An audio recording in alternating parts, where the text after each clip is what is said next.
Hari Asyura itu Bu, hari Allah Subhanahu wa taala memberikan banyak sekali karunia-karunia kepada para nabi-nabinya.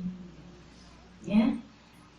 Allah banyak memberikan hadiah pada hari Asyura nih kepada para nabi-nabinya. Makanya kita juga pada hari Asyura mengerjakan kebaikan-kebaikan yang dengannya kita berharap diberi juga hadiah-hadiah sebagaimana yang Allah berikan pada para nabi-nabinya. Karena Bu, Allah tuh kalau ngasih sesuatu berulang. Makanya waktu yang mulia buat seorang nabi juga akan menjadi waktu yang mulia buat umatnya. Waktu yang dimuliakan Allah Subhanahu wa taala Allah bagikan kepada para nabi-nabi akan juga merupakan waktu yang mulia Allah Subhanahu wa taala bagikan kepada para nabi-nabinya. Dan itu difahami sama semua agama sebelum Islam. Agama samawi, agama langit, yaitu Yahudi dan Nasrani. Makanya Ibu saya sekalian, pada hari Asyura ini yang puasa bukan cuma kita, orang Yahudi juga pada puasa. Makanya jangan sampai kita nggak puasa. Yahudi aja puasa Bu, masa kita enggak, gitu ya. Nah, pada hari Asyura ini Allah juga kasih kepada, maksudnya Allah SWT jadikan kaum Yahudi pun berpuasa pada hari Asyura. Bahkan di zamannya Nabi Muhammad, orang-orang Yahudinya juga berpuasa hari Asyura. Nabi tanya, kenapa kalian pada puasa? Mereka berkata, ini adalah hari di mana Allah menyelamatkan Nabi Musa. Jadi kami berpuasa pada hari ini untuk mensyukuri hari tersebut dan untuk menjadikan kami juga dapat diselamatkan dari kejahatan-kejahatan orang seperti mana Nabi Musa diselamatkan dari Firaun. Nabi Muhammad bilang, "Oh, nahnu awla bidzalik." Kami lebih benar lagi, kami perlu juga untuk melakukan hal yang sama karenanya Nabi Muhammad yang memang udah dari jauh-jauh sebelum hijrah Nabi sudah berpuasa setiap tanggal 10 Muharram, setiap hari Asyura. Nabi tambahin, begitu tahu orang Yahudi juga puasa pada hari Asyura, Nabi bilang, ini kalau sampai tahun depan umur saya nyampe nih, saya puasa selain Asyura, Tasu'anya juga. Makanya ibu sekalian, hari ini ibu puasa? Kemarin puasa? Kemarin puasa ya. Yang hari ini baru puasa, kemarin enggak, puasanya lanjut sampai besok. Yang hari ini puasa, kemarin enggak, ya Bu ya. Kalau yang hari ini puasa dan kemarin puasa, besok nggak usah puasa nggak apa-apa. Biar puasanya beda aja sama orang Yahudi. Pokoknya jangan puasa sehari hari Asyuranya doang, tapi puasa sebelumnya atau kalau enggak puasa sesudahnya. Gitu. Yang bagus memang 9 sama 10. Karena Nabi niatnya tanggal 9 yang dipuasain. Kata Nabi, "Lau adraktu sanatil qadimah la sumtu ma'al Asyura tasu'a." Kalau umur saya nyampe tahun depan, saya bakalan puasa selain tanggal 10, tanggal 9 Hijriah. 9, 10. Kalau nggak bisa 9 dipuasain, kemarin nggak puasa, 10 kita puasa, 11-nya dipuasain. Gitu ya. Kalau yang 9 nggak puasa, 10 nggak puasa, 11 puasa apa nggak? Ya nggak usah. Begitu lanjut, tunggu tahun depan. Insyaallah, mudah-mudahan sehat afiat panjang umur kita ya. Sebut tahun depan deh, mudah-mudahan ya. Nah, jadi seperti itu ibu sekalian. Hari yang Allah memberikan banyak karunia kepada para nabi-nabinya berulang, tiap tahun berulang. Makanya ibu sekalian, Nabi berdoa sesaat jelang subuh, ya gitu ya. Nah, kita setiap kali saat jelang subuh kita berdoa juga. Karena doa pada jam-jam tersebut ada merupakan doa yang mustajab. Nabi Muhammad berdoa pas malam perang Badar. Doa Nabi diijabah, minta kemenangan. Malam 17 Ramadan. Nabi Muhammad doa minta dikasih kemenangan. Subhanallah Bu, besoknya dijabah Allah, Allah kasih bantuan 5.000 malaikat. Menang umat Islam pas waktu perang Badar. Nah itu malam 17 Ramadan. Tiap malam 17 Ramadan doa-doa diijabah. Sebab karunia yang Allah berikan kepada Nabi Muhammad akan terus kepada umatnya. Jadi ini pada hari Asyura ini banyak doa diijabah. Banyak doa diijabah. Banyak karunia Allah SWT berikan kepada para nabi-nabinya pada hari Asyura. Dan kita juga minta sama Allah SWT. Mudah-mudahan Allah SWT karuniakan kepada kita segala kebaikan yang Allah Subhanahu wa taala bagi-bagikan kepada para nabi-nabinya, insya Allah. Ibu-ibu sekalian yang saya muliakan, apa aja sih karunia yang Allah bagi-bagikan kepada para nabi-nabinya pada hari Asyura? Nah, coba kita lihat ibu. Ibu bisa lihat di doanya Asyura. Ada yang bawa nggak? Ada yang bawa nggak doa Asyura? Nah, nanti ibu ya, sesudah pembahasannya selesai, kita akan lanjutkan dengan baca doanya bersama-sama. Kebanyakan cowok semua ya. Juga zikirnya juga sekalian. Ini direkam kok.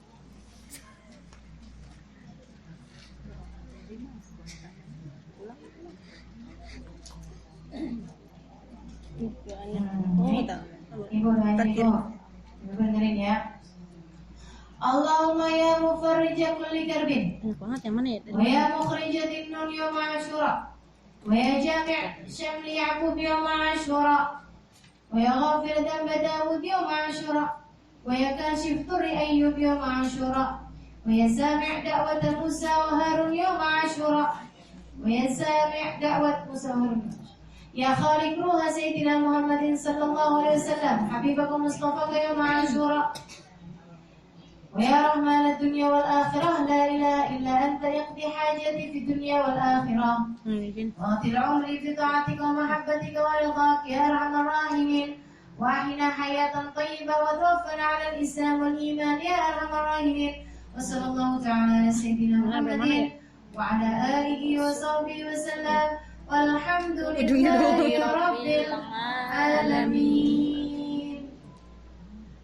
Itu doa ibu ya. Ibu saya sekalian, artinya apa sih?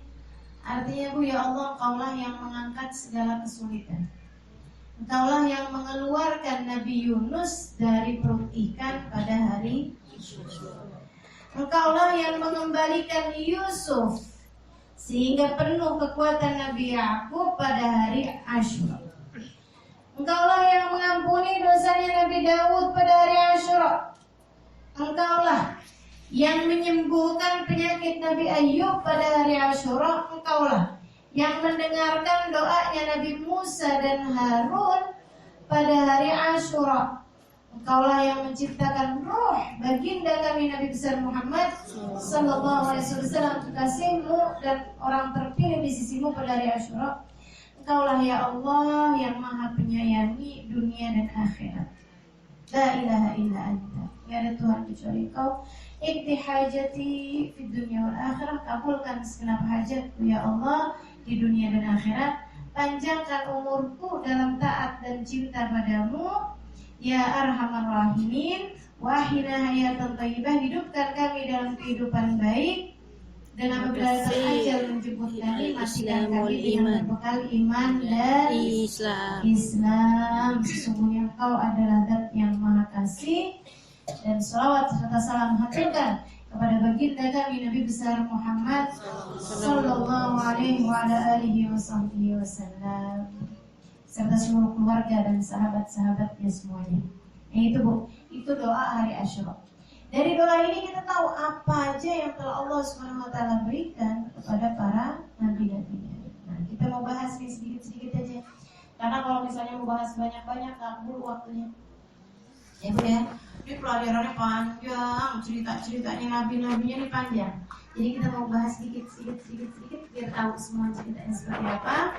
Ini untuk itu kita baca yuk bersama-sama suratul Fatihah. Kita minta kepada Allah kemanfaatan dari ilmu kita insyaallah.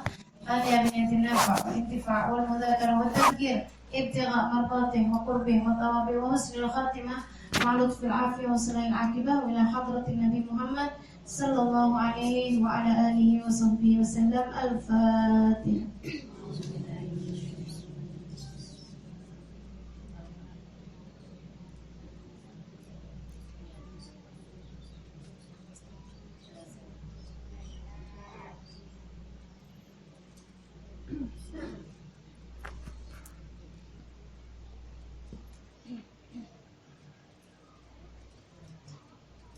Ibu-ibu sekalian, pada hari Asyura ini Allah Subhanahu wa taala menyelamatkan Nabi Yunus alaihi salam dari perut ikan. Jadi Bu, Ada yang lagi pada sumpok? Kalau di majelis taklim nggak sumpok insya Allah ya Bu ya. Ini ibu sekalian, katanya para ulama, kalau kemudian lagi sumpok-sumpok, baca deh bacaannya Nabi Yunus. Karena Nabi Yunus ini Bu sama Allah dikasih kesumpokan maha sumpok. Kesumpokan paling sumpok. Sumpok di atas sumpok di atas sumpok. Gelap di atas gelap di atas gelap. Sempit di atas sempit di atas sempit. Ibu-ibu sekalian. Gelapnya malam, gelapnya perut ikan, gelapnya lautan. Gelapnya malam, gelapnya lautan, gelapnya perut ikan. Itu Bu, gak usah pakai gelapnya perut ikan. Gelapnya malam aja. Di tengah lautan tuh gelap luar biasa kalau nggak ada bintang. Gelapnya dalam perut ikan tambah lebih gelap lagi. Ini bukan hanya di waktu malam, bukan hanya di dalam lautan, bahkan di dalam perutnya ikan. Masya Allah, Nabi Yunus. Tapi Allah SWT ceritakan dalam Al-Quran bagaimana Nabi Yunus yang berada dalam kegelapan tersebut, ibu-ibu sekalian, Allah keluarkan dia dari perut ikan hanya karena beliau senantiasa bertasbih kepada Allah. Hanya karena pemahaman beliau tentang Allah Subhanahu wa taala, ma'rifatullah. Hanya karena pengakuan beliau bahwa yang salah, yang dosa adalah dirinya. Jadi ibu-ibu sekalian, yang lagi sumpah-sumpah mesti ingat-ingat itu. Apa itu? La ilaha illa anta ma'rifat. Subhanaka, bertasbih, inni kuntu minaz zalimin, pengakuan dosa. Itu 3 hal. Orang kalau lagi sumpah senjatanya 3 hal. Ngaku dosa, kemudian selalu agungkan Allah Subhanahu wa taala, dan kenali Allah bahwa nggak ada sesuatu yang terjadi kecuali dengan izin Allah. La ilaha illa anta. Subhanak, maha agung Engkau ya Allah. Tahu bahwa keputusan Allah selalu yang terbaik. Kemudian kalau ada yang gak enak terjadi dalam kehidupan kita, ini kuntu disebabkan karena dosa, disebabkan karena perbuatan salah yang kita lakukan sendiri. Ibu sumpah, kenapa? Gara-gara suami nyangkut tetangga sebelah.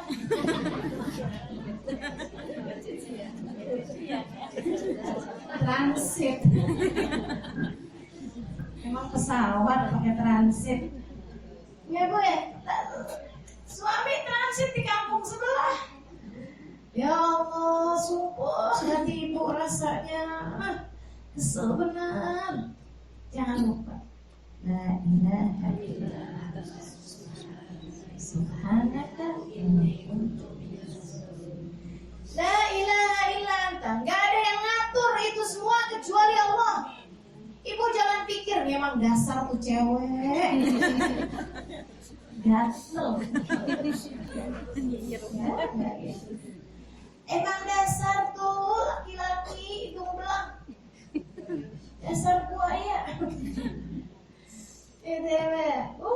Bukan gitu. Emang semua yang ngatur adalah Allah. Yang dimaksudkan ke siapa nih? Ujiannya nih, ya ke kamu sebagai istrinya, ke suami juga sebagai yang punya hati. Diuji sama Allah Subhanahu wa taala. Dapat senyuman, nyangkut kok kagak, kan gitu ya. Dia diuji juga. Si perempuan itu juga sedang dalam keadaan diuji, Bu. Sama-sama mendapatkan ujian. Dan dirimu sebagai yang diuji, sebagai yang terdolimi, gitu ya. Kan yang sebagai yang terdolimi nih, korban. Kan gitu ya, pelakunya siapa? Dia sama dia deh. Dia sama dia kan pelaku tuh. Nah kamu kan korban nih ceritanya. Itu malah lebih gampang jalanin ujiannya. Walaupun kebanyakannya yang gak berhasil justru yang pihak yang paling gampang nih. Pihak yang cuman disuruh bersabar. Gitu. Padahal yang paling gampang dapat ujian. Gimana caranya tuh jalanin ujian kayak begitu? La ilaha illa subhanaka inni kuntu. Kalau kan ada ujian kayak begitu, waktu untuk angkat tangan di keheningan malam, sesaat jelang subuh, di saat lagi gelap-gelapnya. Bu, lagi gelap-gelapnya malam itu bukan awal malam loh, tapi jelang subuh itu gelap benar. Saatmu untuk angkat tangan, kemudian bilang ya Allah, ya Allah, ya Allah. La ilaha illa anta. Apapun yang terjadi ini adalah sesuai dengan kehendak-Mu. Tidak ada sesuatu dapat melakukan apapun kecuali Engkau ya Allah. La ilah. Gak ada pengatur dalam kehidupan. Gak ada pencipta dalam kehidupan. Gak ada yang bikin sesuatu illallah kecuali Allah. Termasuk yang mengadakan kejadian ini, yang bikin kita berada dalam momen ini, itu juga Allah subhanahu. La ilaha illa Subhanak, maha agung Kau ya Allah, maha mulia Kau ya Allah. Aku tahu apapun yang terjadi adalah yang terbaik. Ini adalah caramu menegurku ya Allah. Mungkin selama ini sayangku kepada suami, cintaku kepadanya terlalu besar sehingga melupakanku padamu. Bisa jadi. Betul apa enggak? Betul apa enggak, Bu? Bisa jadi. Atau bisa jadi selama ini kita kurang ngurusin suami. Sama Allah dikasih ujian kayak begitu, gimana ente? Kamu jarang-jarang senyumin suami, suamimu sekarang dapat senyuman dari tetangga kamu. Dia tergoda, mau gimana coba? Gitu. Bisa jadi, kemungkinan semua. Bisa jadi karena kita belakangan ini lupa sama Allah, terlena sama urusan dunia. Maka adanya kejadian itu mau gak mau bikin kita akhirnya jadi balik kepada Allah. Kan benar? Bikin kita yang asalnya udah lupa gitu kan, jorong-jorong bangun-bangun tahajud. Itu juga cuma karena kebelet pipis. Gak enak nih, masa habis pipis gak wudhu, habis itu keluar masa gak wudhu gak sholat, gitu kan ya? Masa udah wudhu gak sholat, wah padahal tuh udah berapa bulan, berapa tahun kagak pernah tahajud. Cuma doang lah tahajud, anak kebelet pipis. Akhirnya gara-gara kejadian ini, kamu bangun lagi tahajud, kamu baca lagi Al-Quran, kamu berdoa lagi dengan khusyuk. Nah, jadi yang dimaksudkan dari ujian ini siapa sebenarnya? Kita. Ada hati berpaling darimu adalah cara Allah untuk memalingkan hatimu kembali padanya, untuk membuat hatimu memandang kembali kepada Allah Subhanahu wa Ta'ala. Gitu. Jadi kita paham, la ilaha illa anta subhanak, maha agung Kau ya Allah. Inni kuntu minadh dhalimin. Emang sayanya yang salah ya Allah, mencintai suami lebih besar daripada cintaku padamu. Sehingga ketika suami kemudian berpaling hati, sakitnya sampai kayak begini. Atau misalnya saya yang salah ya Allah, saya yang salah. Suami gak terlalu saya urus-urusin, giliran ada yang lain mau ngurusin, saya sakit hati. Saya yang salah ya Allah. Kan begitu. Jadi ketika suami pulang, kita tahu kok kita yang salah. Ya udahlah, mau gimana lagi? Gak ada dimarah-marahin suaminya. Biarin aja, gak apa-apa. Kita bilang saat kita berdua sama Allah Subhanahu wa Ta'ala, ya Allah, aku tahu siapapun di atas muka bumi ini dapat meninggalkanku.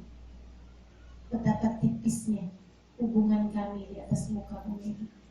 Betul nggak? Hubungan kita sama orang siapapun di atas muka bumi ini tipis, setipis kulit bawang. Bisa dia ninggalin kita, bisa kita ninggalin dia. Suami sama istri, ibu-ibu seribu sekalian, bisa dia ninggalin kita, bisa entah keadaan apa kita ninggalin dia, bisa juga kematian datang dan memisahkan kita. Betul ya? Hubungan kita sama orang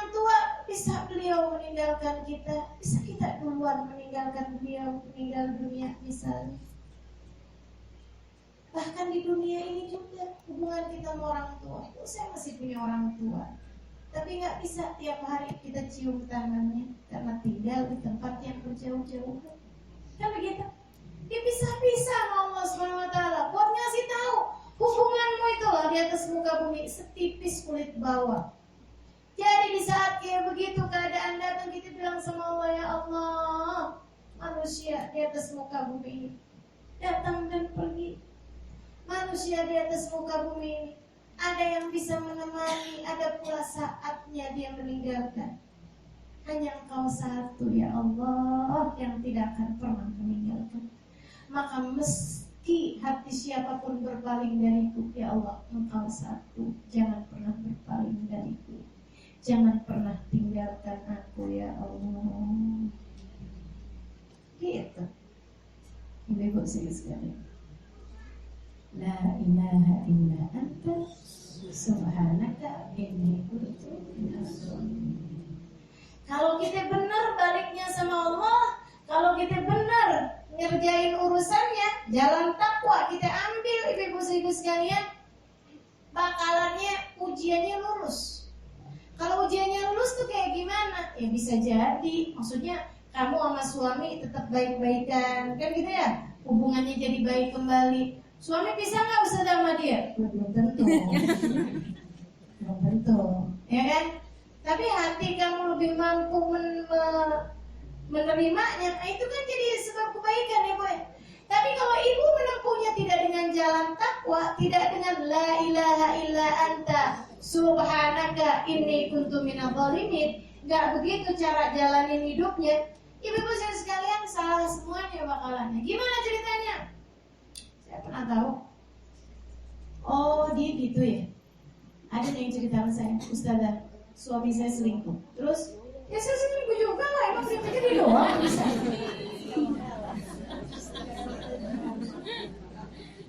Itu namanya bukan ini kuntu minadz zalimin. Kan aku salah. Ngaku salah teman-teman saya sekalian. Gak nyari apa nih, kenapa nih Allah kasih kayak begini sama saya. Apa yang Allah inginkan buat saya rubah. Oh mungkin selama ini saya tukang marah-marah sama suami. Makanya suami kemudian nyari yang adem-adem di luar sana. Yang gak pernah marahin dia, kan bisa begitu. Betul gak?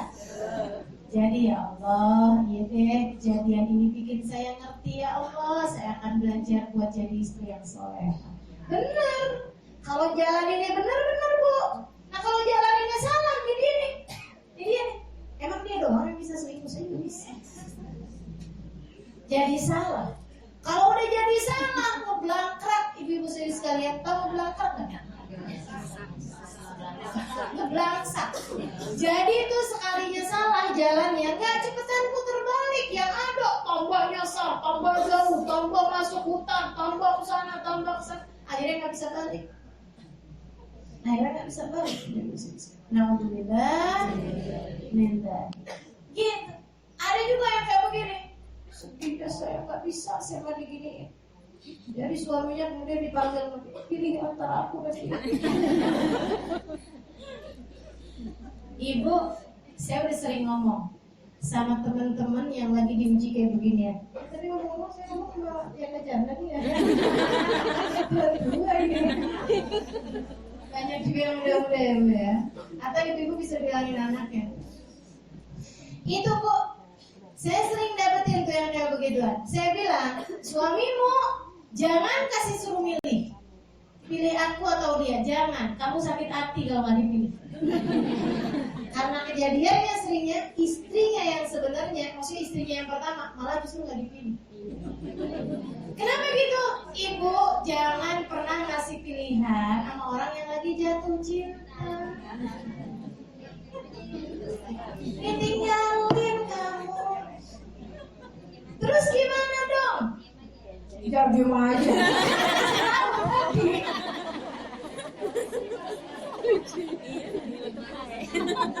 Kan saya mau kasih tahu ibu jalan takwa makrifat, bertasbih mengagungkan Allah, kan gitu ya, balik pada Allah Subhanahu Wa Taala, benerin urusan kamu sama Allah, doa minta sama Allah. Yang ketiga ngaku dosa, ngakuin kekurangan kita, kesalahan kita apa gitu, baik di hadapan Allah dan di hadapan orang tua saya, di hadapan suami itu. Yang suami, maaf ya bang, selama ini saya kurang ngurusin kamu, kasih saya kesempatan untuk bisa belajar jadi istri yang soleh.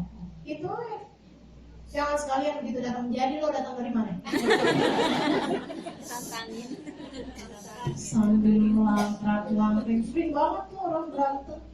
Ya Allah, ya Allah. Gak gitu caranya bu, tuh ada yang kayak gitu. Suami selingkuh, istri ikutan selingkuh, ada. Suami minta, istri minta, gitu. Pilih antara aku atau dia. Ada, dan kebanyakan sakit hati karena ternyata suaminya memilih perempuan tersebut. Gitu cerita bernangis-nangis. Ya Allah, lagi siapa suruh milih? Coba ya. Ada lagi yang salah lagi nih. Ada lagi bu yang salah lagi bu. Ceweknya dilabrak. Agak punya malu lo ya. Dasar cewek nggak laku lo. Ambil laki orang begini begitu segala macem. Ibu, suamimu lagi jatuh cinta sama dia. Dia habis itu nangis-nangis sama suamimu. Kemudian bikin suamimu jadi ngerti. Ya ampun, gue selama ini kawin bukan sama cewek, sama hantu. Sama monster. Saya dijatuh perempuan pacarnya dia, maksudnya entah itu pacarnya, entah itu istri muda, dijambakin, dipukulin. Ya Allah, saya kirain istri, ternyata preman. Kan gitu tuh. Akhirnya bu, bukan cuma perempuan tersebut yang takut sama kamu, sama suamimu sekalian takut sama kamu. Seringnya akhirnya malah ditinggalin kita. Karena nggak itu caranya ibu saya.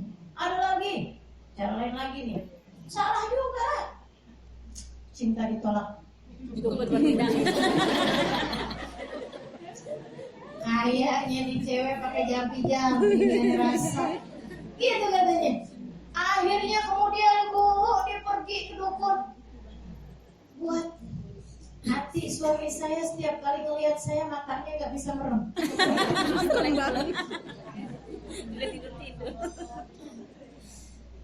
Ya Allah, ibu-ibu saya sekalian, yang ada kamu sampai bisa jadi inian loh. Karena kayak begituan tuh kan, nauzubillah ya, minta tumbal, minta diporotin, kamu akhirnya mendukun-dukun, hasilnya nggak ada. Kenapa gitu? Setan gitu kan. Tapi misalnya perempuan itu juga pakai dukun juga, ya biarin dia, kamu jangan.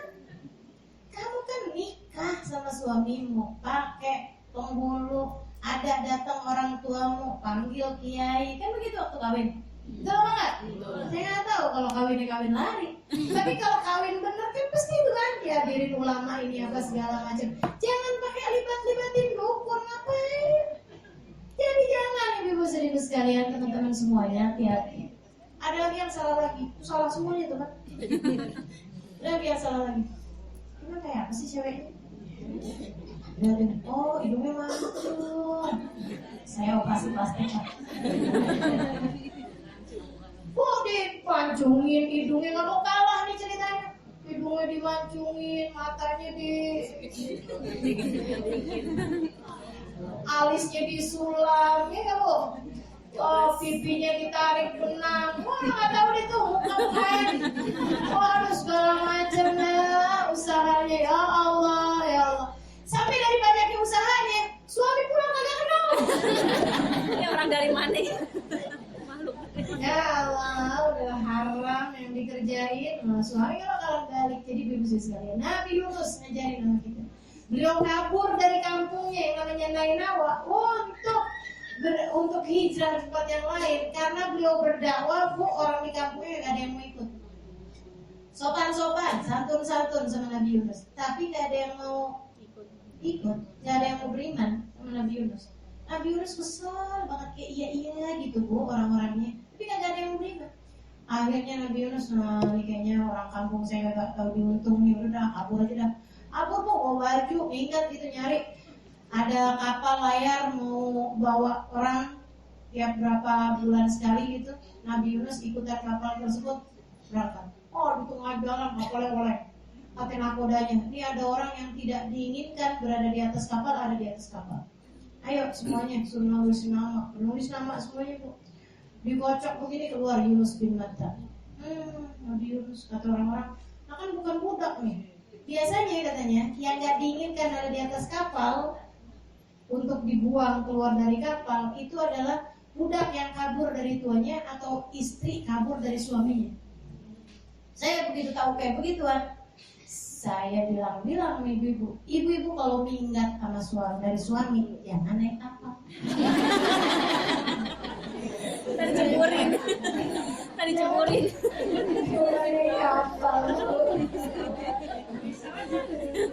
Ini pesawat Garuda. Iya, mungkin ada bininya yang minggat. Jangan naik kapal terbang juga itu ya. Semua gitu naik kapal terbang. Ya Allah, nanti keluarin dari kapal. Dia naik apa bu? Naik Grab aja. Tengah jalan. Ya Allah, naik apa dong? Udah nggak usah pakai minggat ya bu ya. Udah deh, nggak kesel-kesel. Turun aja bu. Kalau mau tidur, sembunyi aja di situ. Nah ini Bapak-Ibu sekalian, akhirnya dilemparlah Nabi Yunus dari dalam kapal masuk. Allah dikirimin hut, ikan paus, ikan gede. Begitu dia pas Nabi Yunus dilemparin, ikan buka mulutnya masuk. Sumpah bener bu dalam perut ikan. Ya Allah. Mana ikannya? Begitu ada Nabi Yunus masuk ke dasarnya lautan, udah diem aja tuh di situ. Diem. Nabi Yunus kan maksudnya kan kalau di atas permukaan apa-apanya kan masih ada kesempatan ya nggak? Kali dikilik-kilik gitu, tidaknya apa-apa gitu. Nggak bisa udah diem aja tuh ikan. Berapa lama Nabi Yunus di dalam perut ikan? Ibu-ibu sekarang ada yang bilang 18 hari, ada yang bilang 40 hari, ada yang bilang 6 bulan dalam perut ikan. Ngapain Nabi Yunus dalam perut ikan? Itu dia. Beliau berkaca, beliau introspeksi diri, sampai kemudian beliau faham, la ilaha illa anta subhanaka inni kuntu minaz zalimin. Nggak ada yang ngatur hidup saya kecuali Engkau ya Allah. Bisa pas banget, pas lagi dilempar, pas ikan buka mulutnya. La ilaha illa anta. Nggak ada yang kebetulan di atas bumi yang dikuasai oleh satu Tuhan. Gak ada yang kebetulan ibu-ibu sekalian. Ibu-ibu ketemu saya, gak ada yang kebetulan. Hari ini hadir di majelis ini, gak ada yang kebetulan. Ibu ya, semuanya udah diatur sama Allah SWT. La ilaha illa subhanak, maha agung Kau ya Allah, maha mulia Kau ya Allah. Ini kuntu minadh dhalimin. Apapun yang Kau tetapkan adalah yang terbaik. Ini kuntu minadh dhalimin. Sayanya yang salah ya Allah. Saya tinggalin kaum saya, padahal Kau perintahkan saya ke sana. Ya Allah, maafkan saya. Kalau Kau beri kesempatan pada saya akan memperbaiki diri ya Allah. 6 bulan kemudian atau 40 hari kemudian menurut satu riwayat, pas pada tanggal 10 Muharram, Allah SWT bikin ikan yang mulus itu jalan. Sampai ketemu daratan dibuntahin seluruh isi dalamnya termasuk Nabi Yunus. Nabi Yunus di atas daratan, di atas pantai, nggak bisa gerakin tangan, nggak bisa gerakin apa-apa, kagak makan, kagak minum, buru-buru rujak ke bakso, nggak bisa dalam ikan. Bisa yang gimana? Bisa sisaan. Bu, Nabi Yunus udah terbaring di atas pantai. Ibu sekalian, orang itu kalau harus hidup masih ada jatah hidup. Dia nggak bisa datengin rizki yang datang sama dia. Tenang aja. Nabi Yunus nih harus hidup nih untuk melanjutkan kisahnya kepada orang Nainawa. Ibu sekalian, Nabi Yunus tapi nggak bisa datengin rizki. Gimana caranya? Badan dia lemes banget bu, dari dalam perut ikan. Ibu sekalian, jadi beliau pingsan di pantai itu, nggak bisa ngapa-ngapain, nggak bisa datang kepada rizki. Allah yang datangin rizki. Gimana caranya? Fa'ambarnahu syajaratan min kecil. Kata Allah dalam Al-Quran, aku hidupkan buah mirip buah melon untuk Nabi Yunus. Jadi gimana? Allah sampai depan mulutnya Nabi Yunus. Gede, cepet banget sampai nutupin mulutnya Nabi Yunus. Kamu gak bisa datang kepada rizki yang akan datang kepadamu. Tenang aja. Selagi kamu masih akan hidup di atas muka bumi ini, kamu gak bisa datangin rizki yang datang sama kamu. Gak usah khawatir. Gak usah iri-irian masalah rizki. Gak usah hasut-hasutan masalah rezeki. Gak usah rebut-rebutan urusan rezeki, apalagi sampai berani-berani yang haram. Kalau waktunya kamu masih hidup, rezeki kamu gak bisa jemput, rezekinya yang datang kepadamu yang perintahmu. Jadi tuh buah dihidupin pas di mulutnya Nabi Yunus. Nabi Yunus pas sadar bisa buka mata, pas banget mulutnya ketutupan sama apaan? Melon. Pas banget, jadi Nabi Yunus gila. Lama-lama bisa digigit-gigit, kemakan, akhirnya datang kekuatan. Semakan kan lumayan kuat. Satu buah melon. Habis itu berdiri Nabi Yunus, kemudian keluar dari pantai, nanya, ini daerah apa nih? Nainawa. Kabur dari Nainawa, balik lagi Nainawa. Itu Nabi Yunus. Ibu-ibu sekalian, jadi buat segala kesumpahanmu, la ilaha illa anta subhanaka inni kuntu minas sholimin. Buat segala permasalahanmu, pikiran itu. Ini pada hari ini. Ibu-ibu sekalian, saya muliakan apa aja yang Allah Subhanahu wa taala berikan kepada para nabi-nabinya. Segala macam ibu ya. Dari mulai diselamatkannya Nabi Yunus, kemudian diselamatkannya Nabi Musa dan Harun. Dari siapa bu? Si Fir'aun. Nah, ini juga ngajarin kepada kita ibu bisa Nabi Yunus, Nabi Musa itu pun dikenal dengan Nabi yang penuh bakti kepada ibunya.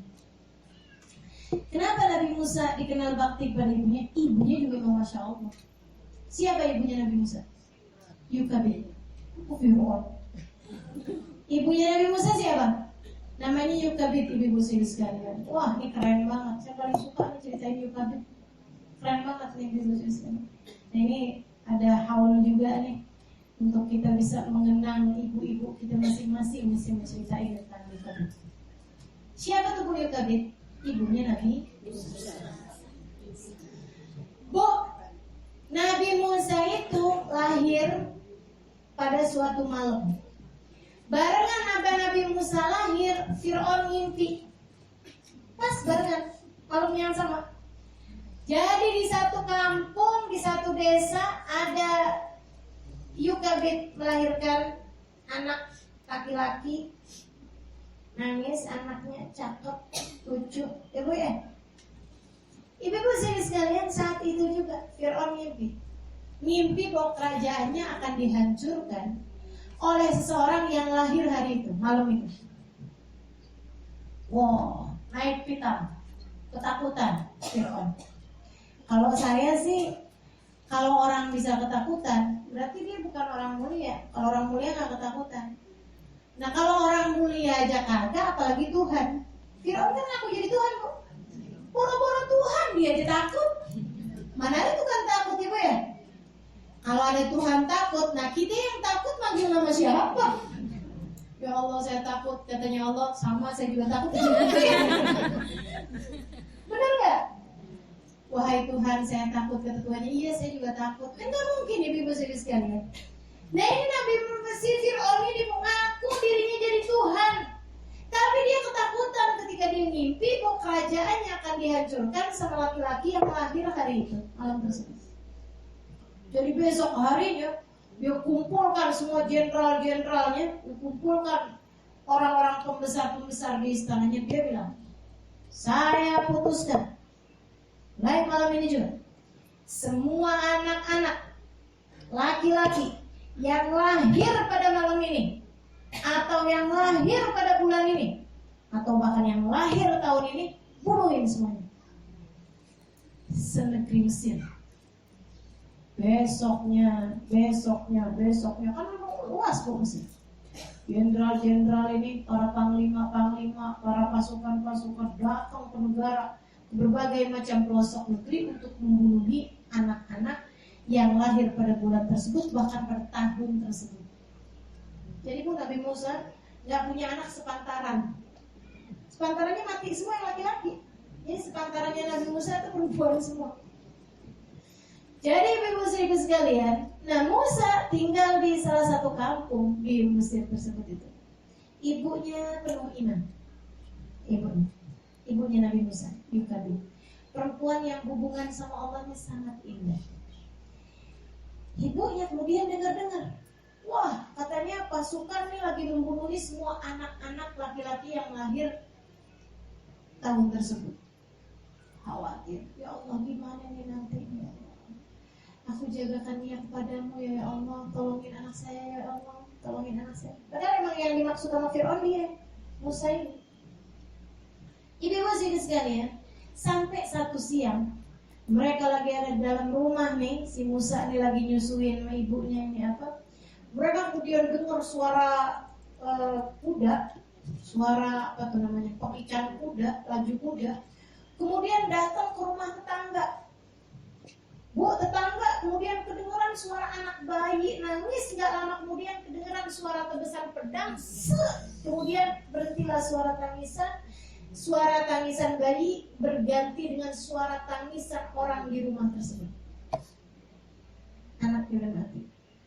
Yukabid, ya Allah, gimana nih ya Allah, tolongin saya ya Allah. Tapi dia hamba yang beriman. Ibu-ibu sekalian, hamba yang beriman selalu minta petunjuk pada Allah. Ya Allah, apa yang harus saya lakukan? Allah kasih perintah, Yukabid, sembunyikan anakmu di dalam kuali yang apinya lagi nyala. Allah kasih petunjuk pada Yukabid, taruh anakmu di sana.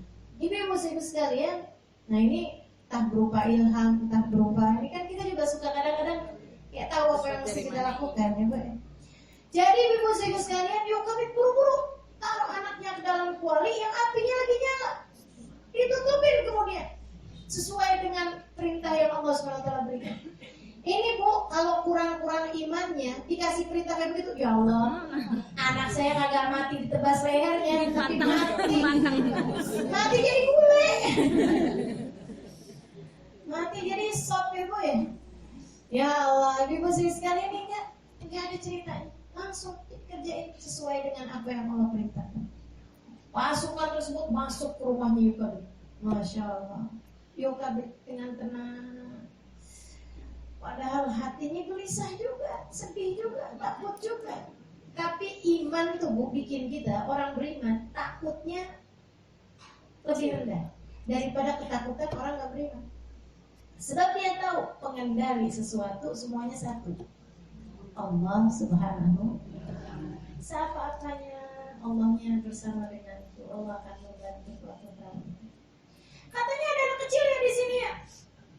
Dicari-cari kemudian mana tuh? Bongkar-bongkar tempat tidur, bawahnya tempat tidur. Nih barangkali ada ruangan bawah tanah, diinin, ajurin semuanya ibu sekalian. Tapi kagak ada yang mikir tuh anak ditaruh di dalam kuali. Siapa juga ibu gila yang melakukannya? Bener gak Bu? Mana ada ibu menaruhin anaknya dalam kuali?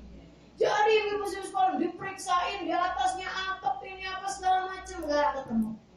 Sampai mereka udah kecapean sendiri, nggak ketemu anaknya, keluar mereka. Udah mereka keluar, udah jauh, baru tuh kemudian Yukabid buka kualinya, Musa lagi ketawa. Ya Allah makasih, nangis Yukabid, ya Allah makasih, ya Allah makasih, ya Allah. Engkau maha baik pada hamba-hambamu, makasih ya Allah, makasih ya Allah.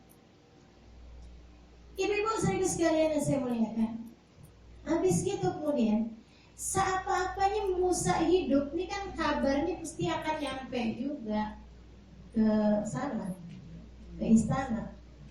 Yang kalau selamat hari itu besok lusa, seminggu, 2 minggu kalau kamu selamat juga. Kan gitu ya? Jadi ini Nabi Yukabid setiap hari, setiap waktu angkat tangan, ya Allah selamatin Musa ya Allah. Selamatin Musa untukku ya Allah. Hasbunallah wa ni'mal wakil. Aku gak punya apa-apa kecuali Engkau. Aku gak punya siapa-siapa kecuali Engkau. Engkau satu ya Allah yang dapat mencukupiku. Sebab bukankah Engkau adalah penguasa langit dan bumi. Tolong aku ya Allah. Selamatkan Musa ya Allah. Ibu Allah tuh Bu, kalau dipanggil datang. Kalau dimintain tolong, nolongin. Dititipin, jagain. Allah subhanahu wa ta'ala baik sama kita Bu. Ibu gak cukup pelajaran dalam hidup, betapa ibu kalau minta sama Allah, Allah akan ijabah. Ibu gak punya pengalaman dalam hidup yang membuat ibu tahu bahwa sedekat-dekat orang gak ada yang lebih dekat daripada kita kecuali Allah subhanahu wa ta'ala. Bukankah sudah datang pengalamannya dalam hidupmu? Betul gak? Ketika engkau sungguh-sungguh meminta kepada Allah dengan sungguh-sungguh, Allah ijabah. Ketika kamu lagi ketakutan, Allah kasih. Ketika kamu lagi doain anak lagi sakit, misalnya mengkhawatirkan, kamu doa dengan sungguh-sungguh, Allah kasih. Bukan begitu? Gak cukupkah pengalaman dalam hidupmu untuk tahu bahwa Allah adalah hasbunallah wa ni'mal wakil. Cukup bagi kita Allah. Allah seindah-indah zat yang diserahi. Allah seindah-indah zat yang dimintai. Maka ibu sekalian, jangan pernah mau jauh-jauh dari Allah. Rugi kita Bu, rugi kita. Ini kesulitan kita, enggak sesulit Yukabid jagain anaknya. Kesulitan kita jaga anak, enggak sesulit Yukabid jagain anaknya. Betul gak? Allah jagain gak Nabi Musa buat Yukabid? Allah jagain. Maka sebagaimana Allah jagain Nabi Musa buat Yukabid, Allah juga bakalan jagain anak-anakmu buat dirimu. Insya Allah. Asal kamu jangan pernah mau jauh-jauh dari Allah. Asal yang dekat sama Allah. Asal doanya mintanya sama Allah. Apa-apaan hidupnya yang baik diperintah sama Allah kerjain. Sholat jangan ditinggal, ibadah jangan tinggal. Gitu. Asal baik kamu sama Allah, Allah juga baik. Jadi ibu sekalian yang berpikir Allah jagain Musa, ya Allah jagain Musa. Allah kasih petunjuk pada suatu malam, katanya Allah, alirkan Musa ke sungai Nil. Bu, Nabi Musa, ibunda Nabi Musa, beliau ketika diperintah sama Allah nggak suka protes. Kalau orang suka protes, ya Allah, habis kemarin anak saya selamat dari api, ini kayaknya sekarang mesti tenggelam. Disuruh dialirin ke sungai, Bu. Tenggelam, kan begitu ya? Tapi dia laksanakan semua perintah. Taruh anaknya di atas keranjang, kemudian dialirkan keranjangnya di sungai ini. Ibu, ada anaknya Yukabid, kakaknya Nabi Musa, disuruh, tolong dong biar hati mama lega. Kamu liatin tuh arahnya kemana. Mama takut aja nak. Dia itu mengarahnya ke istananya Fir'aun, mama takut. Jadi kamu pokoknya mama liatin aja gitu. Kalau udah jauh mah, kalau jauh dari istana Fir'aun, mama kan lega. Iya mah. Dilihatin sama si anak ibu, diikutin. Diikutin beneran kok masukin istananya Fir'aun. Ya ampun. Apa yang dilakukan Yukabid? Ya Allah, jagakan Musa, balikin Musa buatku ya Allah. Anak bayi, belum seminggu, air mata, nangis terus tiap ingat Musa. Ya Allah, tuh anak pasti lapar ya sekarang ya Allah, nangis lagi. Ya Allah tolongin ya Allah, tolongin ya Allah. Tapi urusannya dia sama Allah doang, Bu. Dia nggak minta tolong ke saudara, dia nggak minta tolong ke siapa. Urusannya antara dia sama Allah. Ibu, ibu belajar buat jadi ibu yang baik. Jadi urusan ibu antaramu sama Allah. Anak adik kenapa-napa minta sama Allah. Allah terus jadiin sebagai peganganmu dalam kehidupan. Gitu kan? Nah, orang-orang tua kita yang dulu tuh kan orang pada rapi-rapi. Saya ingat dulu ibu saya tuh ketika apa sih namanya gendong anak itu, pasti dia selalu ini, la ilaha illallah, pikir, la ilaha illallah, Misalnya yang di kudang, yang digendong saya misalnya. Halimah waliullah gitu. Didoain sama beliau gitu. Pasti kalau kayak nah pas beliau punya cucu gitu, kalau gendong cucu kayak gitu juga, sebutin namanya benar. Fatimah waliullah, Ahmad waliullah, kayak gitu. Wah pasti aja tuh. Hubungan sama Allahnya minta aja terus sama Allah Subhanahu wa taala, minta terus sama Allah. Kok kalau anak-anak dimintain terus sama Allah, insya Allah jadi benar. Gitu kan? Alhamdulillah, anak kalau ibunya benar, didiknya, ibunya benar, doanya, insya Allah anak juga jadi berbakti. Kayak Nabi Musa. Nabi Musa. Ibu-ibu sekalian saya muliakan, akhirnya kemudian beneran tuh si Nabi Musa masuk ke istananya. Anak pulang nangis, si cewek nih, kakak nih. Kenapa kak nangis tuh? Masuk mau kemana? Istana Fir'aun. Mama ikutan nangis. Aduh, gimana tuh ya nasibnya, ya Allah, ya Allah. Kemarinan datang pasukannya, alhamdulillah selamat disembunyiin dalam kuali. Sekarang selamat dari kuali dia yang nyamperin. Tapi kan Bu, kita ini kan cuma bisa mikir, Ibu ya? Yang punya kuasa cuma satu. Pas banget lagi waktu si bayi ini nyampe ke situ, nyampe ke istananya Fir'aun, kok pas banget Asia lagi mandi di sungai. Pas lagi mandi di sungai, dia liatin ada keranjang, apaan tuh? Minta diambilin, kemudian dia pakai baju mandinya. Habis itu kemudian dia liatin, ya ampun lucunya, dibawa tuh anak.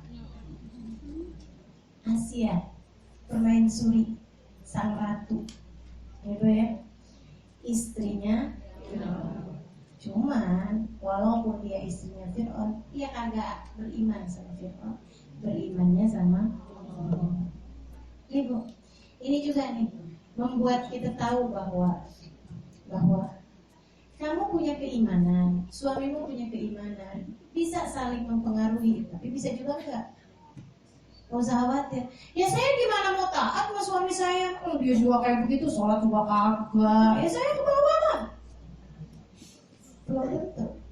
Belum tentu ibu-ibu sekalian. Kamu gak solehah, jangan nyalain suamimu yang gak soleh. Ya kan?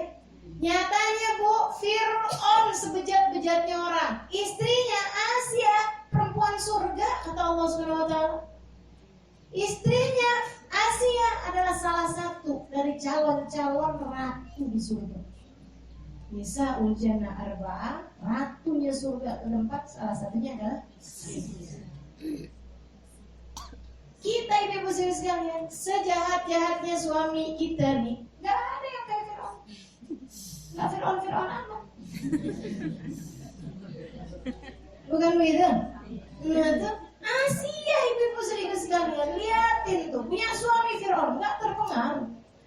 Suaminya nyuruh orang suruh nyembah dia, Asia ogah.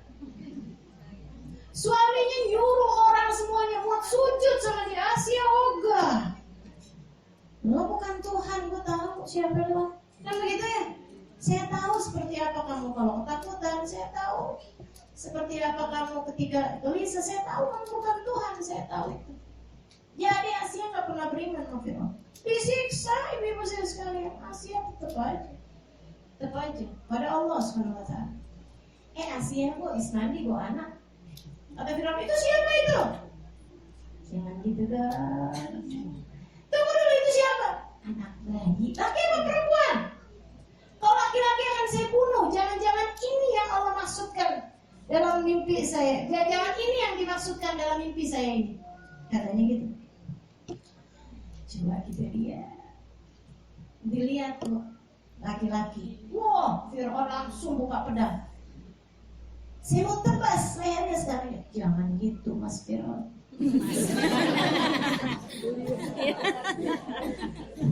Apa bang? Tadi itu dong bang. Masalahnya ya bang, Dia bilang, gini nih, Tadi bang. kalau ternyata anak ini adalah yang dimaksudkan dalam mimpimu akan menjatuhkan kerajaanmu, dia pasti mau gimana caranya pasti akan hidup juga. Dan kalau dia hidup juga, kan jauh lebih mudah kalau dia ada di dalam istanamu. Kamu mau ngapa-ngapain dia, kamu mau penjara, kamu mau apain, enak kan dia di rumahmu sendiri. Ini juga ya. Ibu-ibu sekalian, dari ceritanya Asia nih, saya bisa ambil kesimpulan. Nggak ada suami, nggak bisa dirayu. Nggak ada suami nggak bisa dirayu. Kamu hanya perlu belajar skill merayu. Kemampuan merayu. Hebat banget nih si Asia nih ya. Sayyidah Asia nih luar biasa hebatnya. Suami memutuskan orang senegeri anak laki-lakinya dibunuhin. Bisa-bisanya ada anak, malah diangkat anak. Malah tinggal di istananya laki-laki pula. Luar biasa benar kan? Kalau enggak karena bisikan-bisikan dari si istri. Tanya istri itu. Dia yang paling bisa tuh buat ngayu suaminya. Ayo kok. Bukan dengan diomelin, bukan dengan dimarahin, bukan dengan cemberutin, bukan. Ibu-ibu sekalian, pakai akal, caranya, pakai mikir dulu. Makanya pulang-pulang masih ada kesempatan hari Asyura memang. Kenapa? Kata Nabi Bang dalam hadis sahihnya, siapa yang nambahin belanja istri pada hari Asyura, Allah akan mudahkan rizkinya sepanjang tahun. Saya memang gak kepengenan dikasih sama abang, tapi saya kepengen rizki abang luas sepanjang tahun. Pelan ya. Cuma memang caranya dengan ngasih sayang. Itu namanya perempuan ngomongnya pakai akal. Ibu sekalian, masuk ya kalau suami kita. Setuju nggak? Masih ada nih kesempatan nih belum jam nih. Sebelum datang maghrib, kalau udah maghrib udah lewat tuh ya. Iya, belum pulang. Langsung nih pengen buru-buru pulang. Ibu sekalian, akhirnya udah disetujuin sama Fir'aun. Musa pun tinggal di situ. Ibundanya nangis sampai matanya bengkak. Ya Allah, balikin Musa ya Allah. Saya nggak tahu caranya, tapi Engkau tahu caranya. Ya Allah, betapa rindunya hati ini kepada Musa. Ya Allah, tolong ya. Kan kasih ibu-ibu sepanjang jalan. Ibu-ibu itu sampai ada yang saya pernah tahu tuh ibu-ibu jadi gila. Gara-gara waktu kebakaran atau apa, dia bukannya nyelamatin anaknya, dikirain anaknya dibawa malah bantal. Ya Allah. Akhirnya jadi gila. Ya beneran ini. Abis itu ibu-ibu sekalian kemana-mana dibawa bantal anakku. Kasihan. Makanya kita sebagai ibu nih, kekuatan kita bersandar kepada Allah itu yang nomor satu. Kekuatanmu satu-satunya sandaran sama Allah. Yukabit bu, sandarannya sama Allah aja. Udah tahu anaknya ada sama Fir'aun, nggak bikin dia putus asa. Udah dia tuh mati, dia tuh pasti dia tuh ya ampun mati dia tuh. Nggak gitu ceritanya. Tetap aja ya Allah selamatkan Musa ya Allah, selamatkan Musa ya Allah. Bahkan bukan hanya minta diselamatkan, kembalikan Musa kepadaku ya Allah. Hebat banget kan? Nggak cuma minta selamat dia, minta yang lebih tinggi daripada itu. Ya Allah saya nggak tahan bisa Musa, kesian benar. Siapa yang nyusuin dia ya Allah, kesian Allah. Balikan Musa untukku. Ibu-ibu, Allah kemudian habisnya udah disetujui sama Fir'aun, dia kemudian nyari siapa ya yang lagi nyusuin dia di sini. Katanya Sia kan nggak ada anak, jadinya kan dia nggak bisa nyusuin. Dia nyari di istananya siapa yang lagi punya anak bayi minta disusuin. Ada beberapa orang, entah tukang masak, entah tukang cuci-cuci, entah tukang bersih-bersih, entah istrinya tukang kuda, entah istrinya tukang apa, kan di sana tuh banyak kan. Ada yang lagi pada punya bayi sehingga mereka punya air susu. Bu, tiap kali air susunya masuk ke dilepeh sama Nabi Musa tuh Gak ada yang Beda. dia masuk tuh, nggak ada, nggak suka saya semuanya dilepeh-lepehin. Ya Allah, tersinggung tuh perempuan semuanya. Ada bayi begini. Akhirnya ya ampun, nih gimana nih Tuhan, bukannya saya nggak mau nyusuin nih anak nih, saya dilepeh tersinggung. Ibu-ibu sekalian, Asia jadi kebingungan, ya Allah nih gimana nih, ya udah nih, akhirnya bikin sayembara. Ada orang, Tuan Putri buat sayembara. Pada kumpul kan tuh orang. Siapa yang bisa nyusuin anak angkatnya Tuan Putri, maka dia akan ditinggalkan di istana, dikasih rumah, dikasih makanan, semuanya dipenuhin semuanya sampai dengan selama masa penyusuan. 2 tahun. Si kakak dengar, lari-lari dia pulang ke rumahnya, ngasih tahu, kampung bu, lewatin kampung-kampung, lari sampai ketemu ibunya. Ibunya langsung buru-buru rapi-rapi pakai jilbab ini itu segala macam, keluar itu sih. Pergi ke tempatnya, istananya Firaun. Wah, mantri cewek-cewek pada punya susu.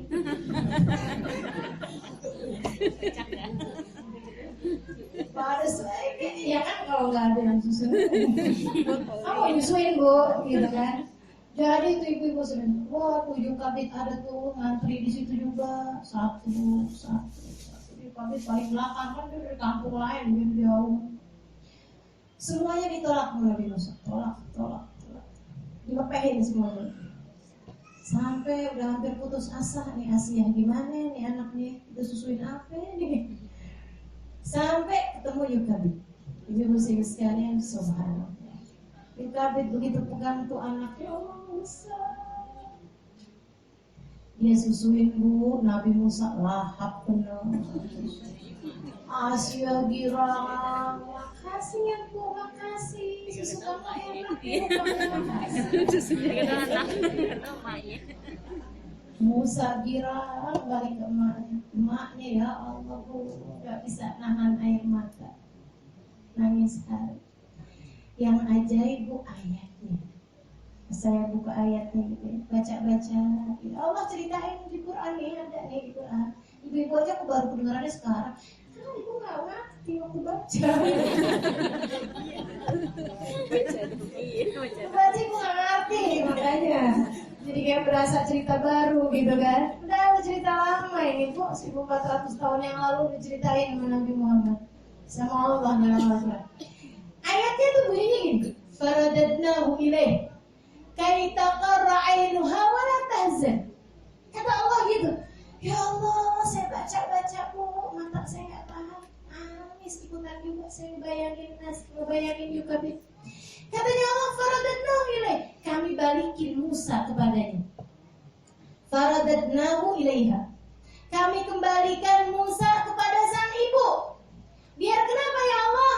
Kay taqarra 'ainuha, biar ibunya jadi senang, biar ibunya jadi tenang. Wala tahzan, biar dia nggak sedih-sedih lagi. Kayaknya Allah lagi bilang, aku tuh nggak tega lihat kamu sedih, jadi saya balikin tuh anaknya kamu.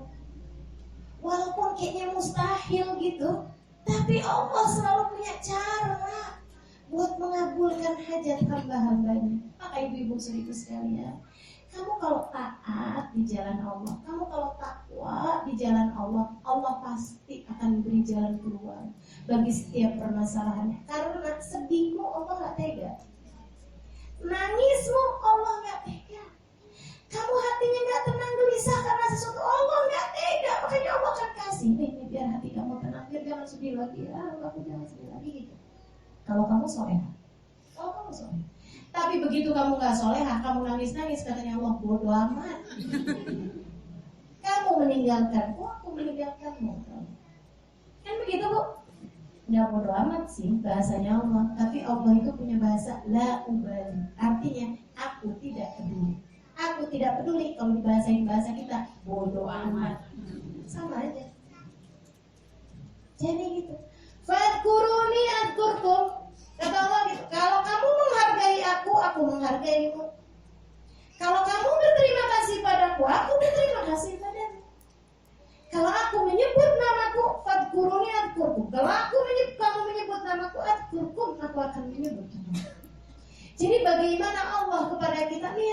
sih bagaimana kita mau. Tapi begitu kita selalu lupa sama Allah, nasullah fa'ansahum dzikra anfusihim. Kalian sih lupa sama Allah, maka Allah pun lupa terhadap kalian. Kalian bodoh amat sama Allah, Allah pun bodoh amat sama kalian. Kalian nggak peduli sama Allah, Allah nggak peduli sama kalian. Maka yuk kita belajar dari Nabi Musa. Belajar menghargai orang tua kita. Kita bakti orang tua kita. Karena kita tahu orang tua kita menyayangi kita luar biasa. Ibu kan sudah punya anak nih, tahu rasanya kasih sayang sama anak kayak gimana. Saya nggak punya anak aja bu, saya sayang sama ponakan, saya sayang sama cucu, ya Allah. Luar biasa nih hati. Kalau udah denger lagi sakit, ya Allah, saya nggak bisa tidur. Apalagi ibunya, kan begitu. Apalagi neneknya, kita sayang sama mereka, kita sayang sama mereka. Tapi sebisa-bisanya kita sayang sama mereka, bu, kita nggak bisa jagain mereka. Minta sama Allah buat jagain mereka, kan begitu ya? Demikian pula ibu-ibu sering sekalian, kita kepada orang tua kita jadi tahu. Makanya para perempuan ini seharusnya paling bisa bakti sama orang tua. Kenapa? Karena dia ngerasain apa jadi orang tua. Betul nggak, Nis? Betul nggak? Apa kamu anak kamu? Begitu kan? Kita yang anak kita gitu. Kita punya rasa yang luar biasa sama dia. Orang tua kita, orang kita juga kayak gitu.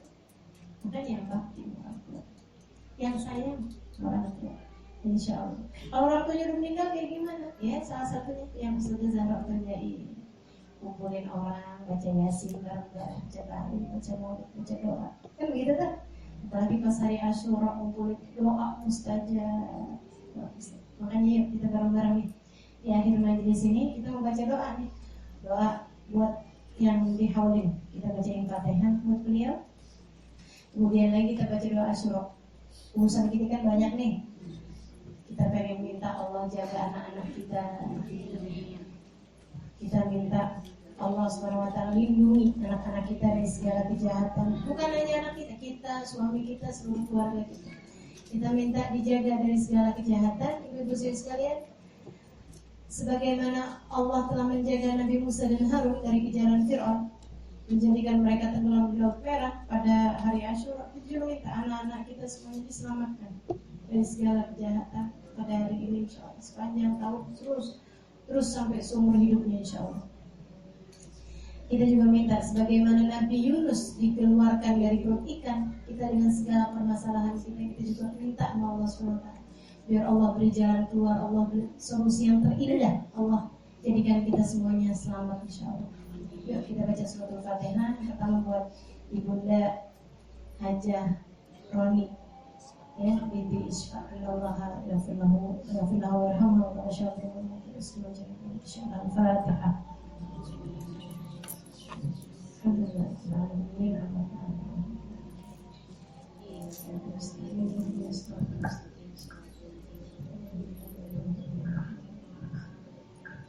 Bacakan Fatihah lagi sekali lagi dengan niat segenap hajat-hajat kita semua.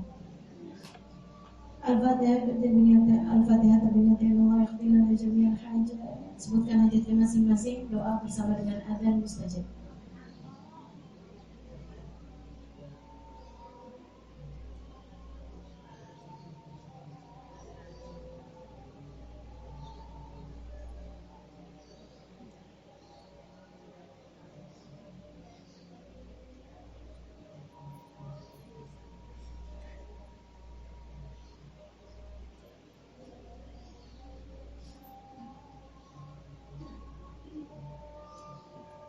Al-Fatihah.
لا إله إلا الله الحمد لله رب العالمين اللهم صل على سيدنا محمد سيدنا محمد اللهم رب هذه الدعوة التامة الصلاة القائمة في سيدنا محمد الوسيلة والفضيلة والشرف والدرجة العالية والدرجة المقربة الذي والتحميلات في الدنيا والآخرة والرسل والأنبياء والرسل رب ارحمهما كما ربياني صغيرا وصلى الله على سيدنا محمد وعلى آله وصحبه الحمد لله رب العالمين. Ibu sekalian, kita akan baca hasbunallahu wa ni'mal wakil, ni'mal